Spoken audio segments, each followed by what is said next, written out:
को नहीं खानो चाहिए, कितनी भी परिस्थिति आन पड़े जीवन में, भूल के कुसंग में नहीं जानो चाहिए।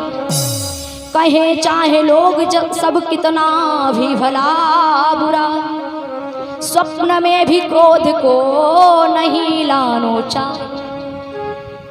और प्यारे भक्तों, सबसे अहम सूत्र, चौथा सूत्र जिसको हम और आपको सभी को जीवन में उतारना चाहिए, अगर चौथे सूत्र को अपने जीवन में उतार लिया तो प्यारे भक्तों, संसार के किसी भी प्राणी की, किसी भी जीव की औकात नहीं है कि भगवत प्राप्ति करने से रोक दे, भगवत धाम जाने से रोक दे। अगर चौथा सूत्र अपने जीवन में उतार लिया, कौन सा? अरे कहते सदग्रंथ सुप्रिया ये ध्यान रहे, ध्यान देना भैया।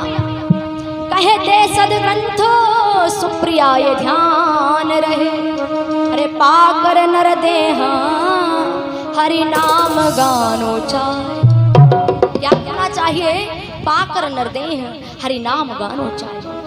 अगर इस संसार में आने के बाद 84 लाख योनियां हैं, 84 लाख योनियों में 83,99,999 योनियों को छोड़ करके अंत में ये मानव काया हम और आपको प्राप्त हुई है। ऐ प्यारे, अगर इस संसार में आने के बाद में ये शरीर पाकर के भगवान का भजन न कर पाया तो व्यर्थ है इस संसार में आना, व्यर्थ है ये मानव तन पाना।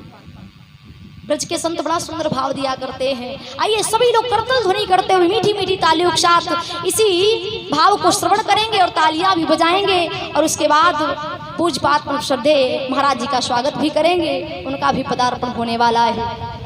भैया ने तो कहा था कि चर्चा करेंगे आकर के, लेकिन ये कथावाचक हैं और आप लोग भी समझते होंगे कि आज विश्राम दिवस है, कथाएं तो बहुत हैं और वक्ता भी बहुत हैं। हाँ, और फिर कुछ कथाएं ऐसे हुआ करती हैं कि जिसका संकल्प हुआ करता है, जैसे यहाँ पर भागवत का संकल्प हुआ तो अंतिम दिन विश्राम दिवस के दिन जितनी कथाएं लिखी गई है भागवत महापुराण में उनका होना अनिवार्य है। इसलिए हम इस बात को खुद समझते हैं, इसीलिए आप लोगों का अधिक समय नहीं लेंगे, कोई चर्चा में प्रवेश